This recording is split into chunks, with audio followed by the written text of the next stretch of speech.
The only thing I regret for this month is that I don't have a dedicated Halloween-themed video planned. Well, I guess I sort of do, but it's not what I originally planned it to be. I was going to go over Five Nights at Freddy's 2 as part of an October tradition for my How Furry series, but due to my move to China, I've been trying to juggle a few other ideas for videos as well. So, since I can't do FNAF this month, why not a review on arguably the inspiration for the series? I don't mean the awful game with the beavers in it. No. We're looking at Chuck E. Cheese again. Now, this isn't your normal How Furry analysis. As part of my review series, I give one of my older episodes the treatment of an updated rubric for analyzing its anthropomorphic qualities, but instead of my previous chance system, I am going to be borrowing from someone that commented on my last How Furry review, Kimono Friends. Link up in the top there. They honestly did a good job of breaking down my critique process and what could be improved upon, so I'm just going to steal their idea. Now I'm going to be using 3 qualities instead of 6 before I reveal what those are. Let's go ahead and take our second look at Chuck E. Cheese in the Galaxy 5000.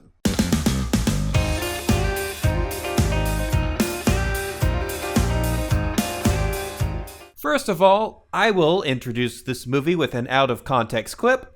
No, a deer, a female deer. Pray a drop of golden sun. But why do you need a female deer, Charlie? I wanted to include it in my old review, with the joke being my character's attraction to the female deer, but I decided against it. I could not find the right character still for Gregor's reaction and immediate embarrassment, and the artist that helped make those stills also animated that little skit for me as well, so I didn't feel like asking too much from her. That artist is Autumn Hart, by the way. Now, the main reason why this film stuck out to me is because of a group here on YouTube called Everything Is Terrible. It is how would I describe it? A compilation channel of bargain bin VHS tapes and obscure movies that, at most, you might vaguely remember watching, especially if you're Christian. Their advertiser video or channel trailer, whatever you want to call it, showed off just a snippet of one of the many flaws in this production. Hey, look at the pretty chickie. Yeah. Hey, chickie, how would you like to roost at our pile? That is, the awful attempts at humor. So I was bewildered at first by Mr. Munch's running gag of taking off his shoes for one reason or another, but at least it's more wholesome than the weird casual misogyny. Wonder what's ruffling her feathers. How should I know? I'm not old enough to have figured out girls. I don't think anybody lives that long. And I can laugh at it, in an ironic sense, at its absurdity, but the fact that it's there just doesn't sit well with me. Need I remind you, this was made not just for children, but to sell the branding of an arcade and pizzeria to children. The times where they try to make a joke that comments on a character's gender or sexuality even breaks continuity, believe it or not, they edited this scene here just to make it seem like Helen landed on Chuck E's lap, but if you watch it again very closely, she's nowhere near the rat. They actually went out of their way, in a poorly made fashion, to add adult humor to this schlock, and I just laugh at it to keep myself sane. So let's end it there before I bring up the Bechdel test and go on a rant about why Chris Brown and Nelly are not rotting in prison right now.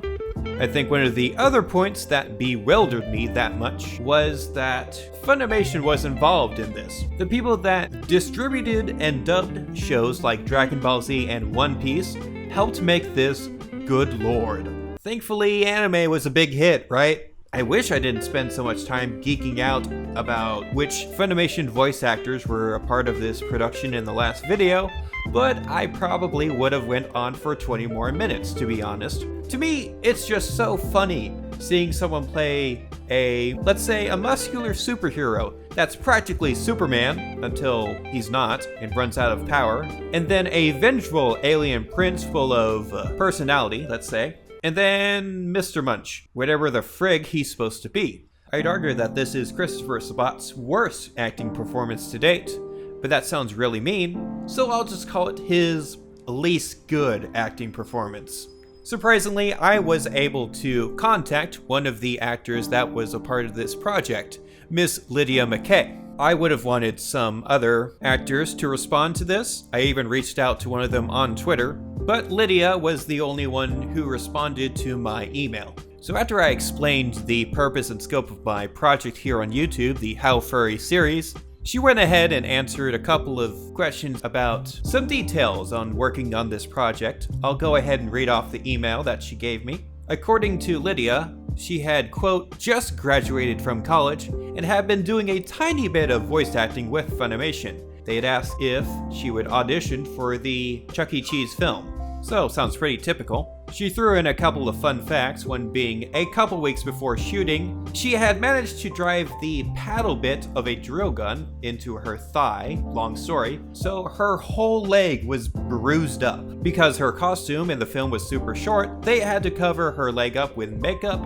and 2 pairs of thick pantyhose to hide the horrible bruises. Fact number 2 is that she had just come off of another indie film project where her hair was actually dark brown, but for Chuck E. Cheese 5000, they wanted her to be blonde again. When she bleached it, it was actually so damaged, she could pull parts of her hair out by hand. Luckily, she was able to heal both body and hair, quote unquote. If you check her portfolio on the TCU faculty website, it'll say that she is a theater faculty member.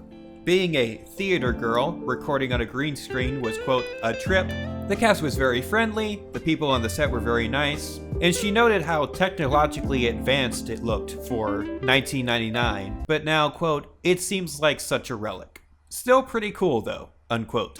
Just a special thanks again to Lydia Mackay for being a part of this video. Now, I'm trying to think of more to say without going overboard because I actually could nitpick the crap out of this film to death. For example, how does Jasper know how to repair a spaceship?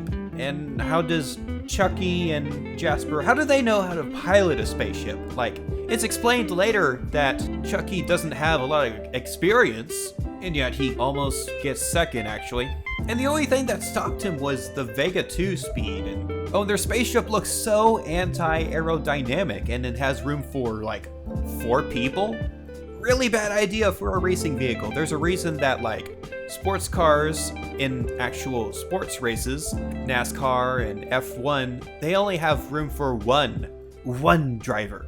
I can understand 2 people as a pilot and co-pilot, but what are the kid and Mr. Munch doing in the back? And we have that established, and yet this minivan of a spaceship moves and glides like any other better looking ship in the race. Also, Vega 2, if you didn't know, it's a very, very fast speed in space miles, I guess. It is a universally understood concept in this film, is not very well explained outside of it being very fast, but the film has to explain the conversion rate of the alien space bucks to United States dollars. Grand prize for first place is a 30 kilar, which amounted to about 52,000 US dollars. Whoa! Again, I'm trying not to nitpick here, because I'm not that type of channel. So let's move on. I don't have a fancy name for my rubric right now, so let's just go over my 3 new metrics. Side note, instead of a number-based rating, I'll go from low to high for each metric.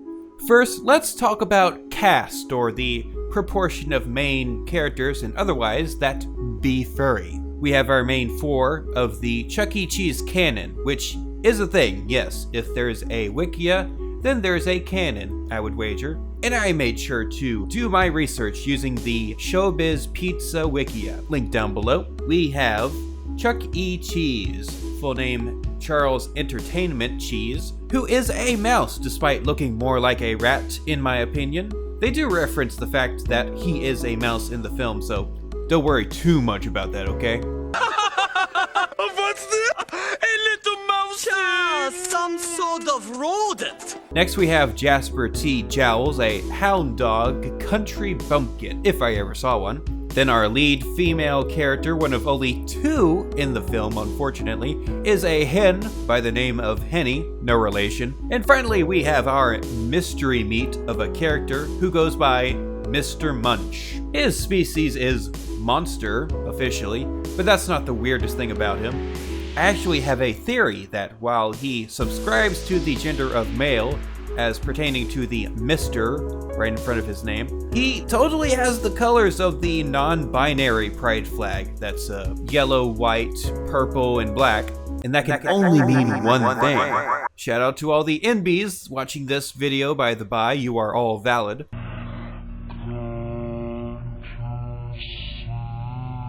Anyway, that's it in terms of non-human characters, because as noted in my previous review oh so long ago in the year of 2017, there is, quote, a surprising amount of humanoid aliens, unquote. I blame possible budget restraints and a lack of otherwise notable furry or anthropomorphic characters in the Showbiz Pizza cast, but then again, if you did run into that sort of issue, why would you send them into space? People, mainstream people, everyone in the world, they are used to Star Wars, Star Trek, other star-based series that have a much wider diversity of alien species than this film. It's just more of a disappointment, but they could have just not cared.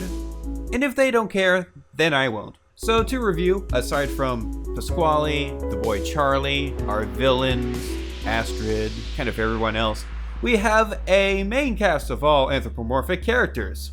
Yay. I'm gonna call this a medium. Next is furriness, or how visually furry these characters look. The one thing I can appreciate from a custom-made furry animal costume made from a single artist or a small group of creators is that you pay a good chunk of money to make them look nice, fit your body type, and suit the style of personality or otherwise that you're going for. This is something that's missing from most other mascot costumes. They are one size fits all and generally look pretty uncanny. And the costumes in this Chuck E. Cheese movie fit closer into the uncanny category. Hey, what are y'all looking at? I don't want to put too much emphasis on how creepy these costumes look in my opinion, so let's talk about how they retain their animal-like qualities. None of them have tails and are 80% clothes, aside from maybe Helen, because she has yellow chicken legs. Plantigrade they may be, but I don't think the creators of these costumes wanted to give the impression that they are convincingly realistic animals that also walk on 2 legs. What I mean is, this is no Bitter Lake. You do have your standard set of body parts that a human and non-human might share, like hands, ears, a nose, a mouth, eyes that stare into the blackness of your soul. You know, the basics. That is where it ends, unfortunately. No doubt about it, these are just people in costumes, and not really up to the quality of fursuits that we're used to nowadays. They do look different enough to be easily separated from the other human characters, which is mainly what they were going for, but it isn't easy to ignore their cheapness and uncanny nature. Considering this was made to appeal to children, I think they probably dropped the ball on this. Let's go with a medium low for this metric. Finally, we have relevancy, or how relevant their animal or furry nature is to the main plot. Short answer, not really. Long answer is not really? Question mark? Okay, I'll explain. We have jokes here and there about them being self-aware of their species, and even the humanoid characters point out at multiple times in this film that they are, furries, not humans. Miss Helen, as a member of a non-human species, I can relate. Yeah, right, Mr. Man's best friend. Ooh. But what exactly does a rat or a chicken have to do with a space race? Their entire motivation is even dependent on a human boy's plea. The fact that they're anthropomorphic animal characters just doesn't have anything to do with our main plot. Meaning you could interchange them with human characters and save the costumes for, say, an alien species. that isn't from Earth, and it would still make sense. Now, I just noticed they don't even point out that the Earth team is the only one that has non-humans in this galaxy-wide race. I mean, we don't really see the other racers, aside from the X-Boys. That's probably not what they're called. I'm just gonna call them that. It just comes down to the fact that people tend to use animal characters to attract the eyes of children and give them either bare-bone personalities based on their species or none at all. There are exceptions, and I could rant about the idea that cartoon and animal equate to children's entertainment, but I will save that for another video entirely. Overall, this is pretty low on the relevancy metric. Now let's break it down, shall we? We have a medium in cast, medium low in furriness, and a low in relevancy. That boils down to a final rating of medium low. Overall, don't take this stinker too seriously. I don't think it's a good idea to show this to any of your kids anytime soon, unless you're just that scarce for children's entertainment, but perhaps nostalgic adults, fans of So Bad It's Good Entertainment, and other weirdos like me, could find some enjoyment in this cheaply made and somewhat forgotten piece of media. It is available on YouTube for free, but there is a link in the description for a much higher quality version of this movie on archive.org. This has been Gregor, want to see me take my head off reindeer with How Furry Review. My next video will be an introduction to see what it's like to live in China. Just some of the basics, since some of you are curious. So, stick around for that. I will definitely see you later for more anthro analysis and antler antics.